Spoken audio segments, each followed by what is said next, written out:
Hello, good to see you all. It's a while since I made a video.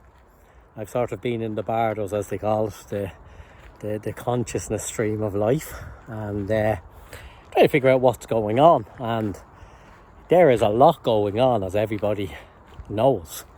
And it's all extraordinarily confusing if you can't mind your own business, that is. If you can mind your own business, it's not so confusing, but between fake news, fake reports, fake doctors, fake lawyers, fake psychiatrists, fake everything that's going on out there.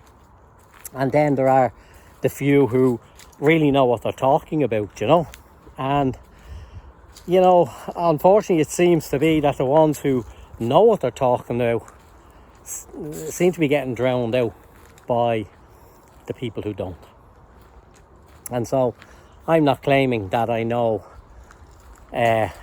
fully what's going on, but what I can claim is that for me and my intuition about what's going on, I feel it's time that, and what's really going on is for humanity to become human again.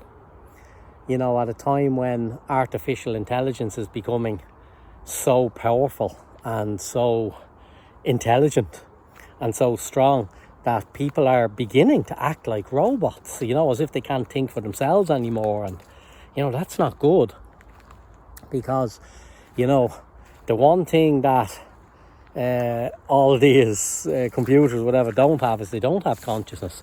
And that is a God-given gift that is given to humanity. And it's a God-given gift because, it's expected to be used at times of trauma, times of challenge, times when you really need to know what's going on around you. So what I'd like to talk about today is, how fear is driving everything. But sometimes fear can be real, like it's sometimes people, and even myself, I've been guilty at times of sort of overriding fear, about saying like, but, fear can be real, and, it can spark all sorts of confusions and traumas from our past that are part and parcel, of course, of who we are, and why we have become the people that we've become in this life. But, I think it's vitally important now that people read history, and learn from our history, because everything is happening in cycles. Everything has always happened in cycles, and I don't see it ever changing. So, we do have, something going for us called intelligence. And, emotional intelligence, spiritual intelligence, spiritual quotients, and so on is all part and parcel of our experiences, And so, when you hear what's going on, you realise something, okay? Like, unless you've been absolutely disconnected, you do realise that we're gone into a cycle that is even beyond the recession, okay? We've had recessions in the past, but now we have broken systems, which is different than a recession, in that the broken systems is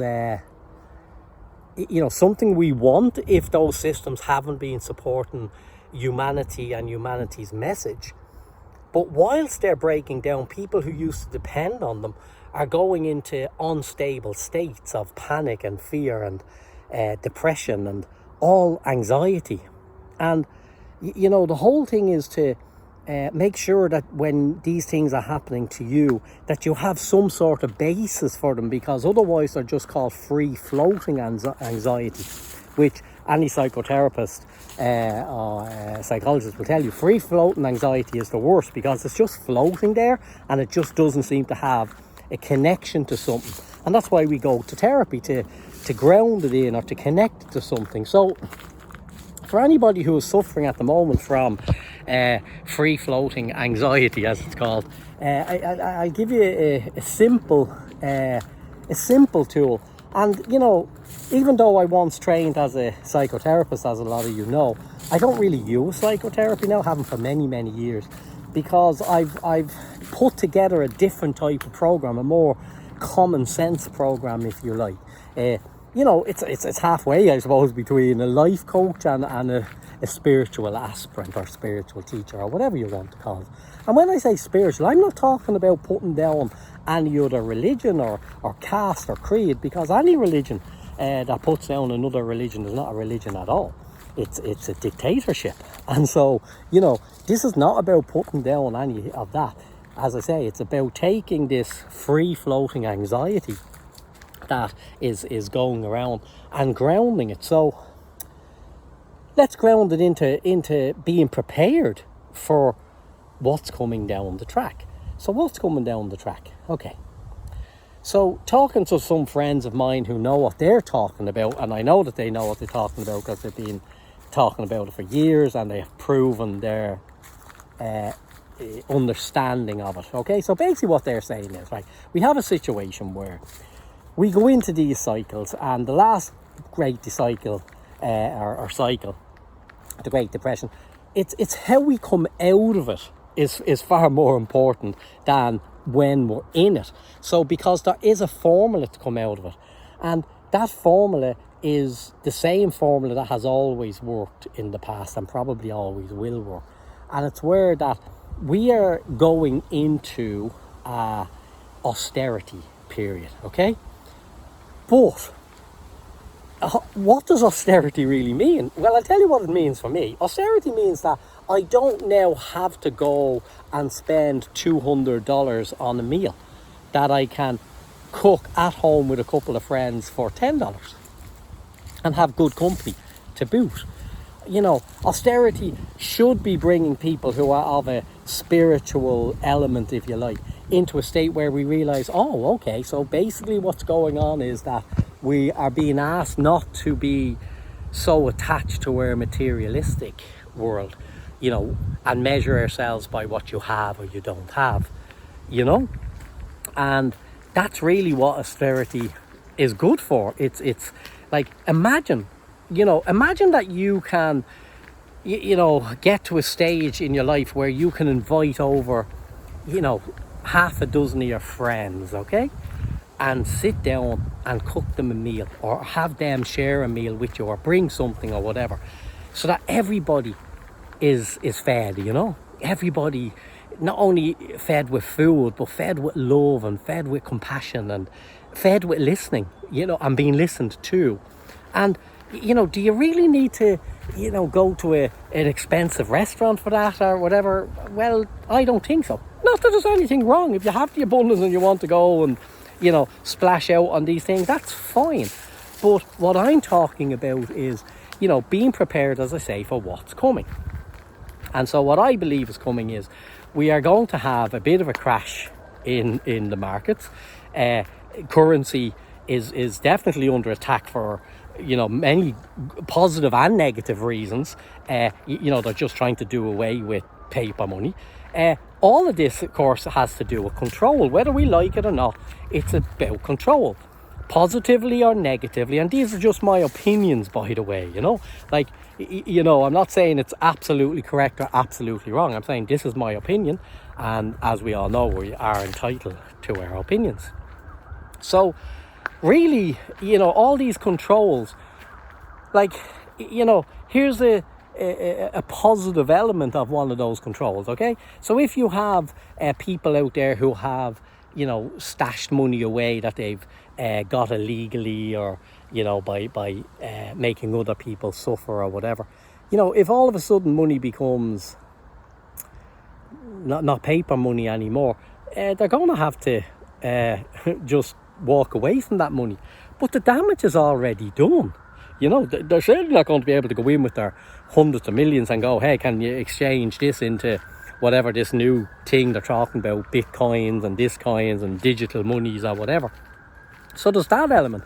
But then there's the other element of control, where, a person should be entitled to their privacy. They should be entitled to spend their money where they want, how they want, without it always being tracked or traced or whatever it is. But, you know, in a time of austerity, the system usually is that it's wealth has to be distributed in order to come out of these periods of time. And that's one way of doing it. So you see, as I say, there's a positive to it and there's a negative. And there's always be that. That's the yin and yang of life, people, you know. Like, get over yourself, get over myself, you know. But the free-floating anxiety has to be that you understand that this is coming. Now, that shouldn't be making you any more anxious if you only have, you know, $1,000 in the bank as somebody who's sitting on, you know, $100 million in ill-gotten gains that, you know, they're anxious about losing that. So, you know, I've learned over the years, and I've dealt with people who are, you know, very wealthy people, and I've dealt with people who are extremely impoverished people money-wise, but with great spirits, of course. And the funny part about it is when you sit with it, they're all worrying about the same thing. Like, the person who has lots of money is worrying about how to protect it so they don't lose it. So they're awake at night worrying about that.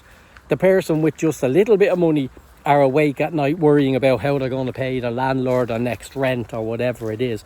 You know, but this is what causes the anxiety. And you know, we do stuff like switch jobs, change locations, whatever. But the problem with that is, it's most of it is in here, you know. So if you can't change it in here, it's probably no good changing your location, because wherever you go, it's going with you, right? Not that that can't be a starting point or whatever it is, but you have to understand that what I've just said is the truth. You know, that that anxiety will travel with you, as I say, unless you can ground it into the reality. So the reality is that some hardships are coming. And I believe, unlike any other time, the intelligence level that we have now and the education standards and wisdom that we have now gives us an opportunity, if we do not allow ourselves to be programmed by the fake news, by the fear and the breaking down of stuff. Because, you know, there's all sorts of movements happening at the moment. But, you know, I'd be wary of these movements, because sometimes they can become distractions in their own right, which can be part and parcel of what, you know, certain groups of people might want or don't want, right? And I'm not talking, you know, conspiracy theory crap here. I'm talking about genuine looking on the ground and seeing what is going on, you know, in the world that I live in, that I'm part of, that my children are part of, my grandchildren are part of, my family, my friends, and everybody, you know. So, you know, you have to ground it, as I say, into reality. And then when you do that, then you apply teachings. Any teachings you have from any tradition or any teacher, that's when you begin to apply. So, you know, again, the great teaching of, if you can't add a minute to your life by worry, why worry? You know, if you can't change the circumstances that you're in, why worry? You know, if you can, do. And, you know, they don't always even have to be changed for the better, strangely enough, because everybody is just attracted to happiness all the time, where that's not what life is about, you know. What life is more about is like the ability to know that it comes in cycles of ups and downs. You know, like life is like this, you know, people call it a roller coaster or whatever. You know, like when things are good, we're up, and when things are down, we're down. But like, you know, the Buddha he spoke about the middle way. But do you know what? Jesus spoke about the same thing, and, you know, so did other great teachers. They talked about, you know, do unto others what you'd have do unto yourself. You know, and treat others as you'd like to be treated. And so I try my best to treat people with as much love and compassion as I possibly can. But it's unfortunate that some people can actually take this up even wrong and start to utilise it in some imaginary world about You know, oh, he's only doing this to get me money, or he's only doing this for this, that and the other. But that's all complete rubbish. You know, like, at the end of the day, it's about exchange, is it not? You know, I give you something, you give me something, we exchange something, and it rolls on to the next person. So, for all the people out there, okay, who are suffering from anxiety right now, and they just, you know, they're just looking at the world and thinking it's a big, bad mess of a system. It is in a mess, but it's not all bad. How you think about it will have consequences on how your body will react to it. There is a great thing called ceiling on desires, and this is a great message, and I've been giving it for years about, you know, again, as I say, it's not about the amount you have, it's what you do with what it is that you do have. You know, do you share it? Do you keep it all tight to yourself? You know, are you a genuine person? Are you not? Do you, like, I'm aware of people who lend other people money just so that they can control them. Yeah, you might, you know, like, and they might even have convinced themselves that they've lent it to be loving. But if you sit with it deeper, sometimes it can be that you're actually, here's your way of controlling these people, you know, making them feel obliged to you or subservient to you or whatever. I'm just looking at the frame of the two trees. It's like, it's a good picture, that, isn't it, the sort of two trees, because I've stopped walking, but I'll start walking again. So yeah, like, as I say, please take control now. You know, come away from social media for periods of time, at least you know, a week, and just see how your life is different. Watch how your anxiety starts to drop. You know, if you can't, because you're addicted to it, well then at least start to now look at stuff that uplifts you, you know. And unfortunately the news is not very uplifting at the moment, okay? So, you know, better to go to stories of, like, somebody sent me a WhatsApp recently of a baby monkey trapped in a what you call that, pipe with water in it, and you know how the other monkey was trying all sorts of shapes and whatever to try save the monkey. On the danger course, it could fall in itself and not be able to get up because there was no edges, and in the end it turned itself into a shape that was just like whoa, and was just enough for the little monkey to grab onto and climb up and out, and off they went and about their life again. So yeah, I believe that there's a mother monkey out there bending itself into shape, trying to rescue us because we feel like we're in this entrapped water swamp, you know. But you're not going to realize that it's happening unless you open to that happening, okay? And so stay positive. As I say, it's coming. Don't worry about it. Like, at the end of the day, what's going to happen is going to happen. What's important is your well-being and your happiness. And as I said, you know, listen to these positive messages, okay? Because they are, and I try to be realistic and helpful as best as I can. But really, you know, there's so many of these messages now, it's like, whoa, you know, we're nearly drowned in them, and we miss the depth of them because we don't spend time going into the depth of the message. We just go, oh, that was wonderful, that made me feel good for half an hour. No, to really get this, you have to listen to it, I think, over and over again. And by the way, I didn't realize a consequence of doing these videos was that I was going to end up with 1,000 subscribers to my YouTube channel. Funny, isn't it? I didn't even know what a YouTube channel was.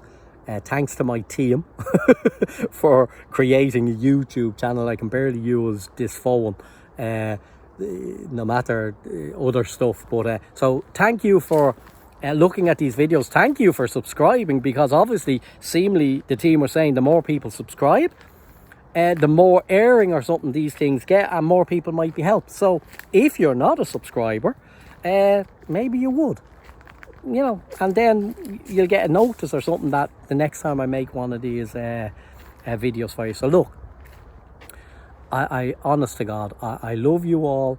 I respect you all. We are living in strange times, but we are living in great opportunity times, especially if we can come together now, okay? So give it your best shot not to be alone.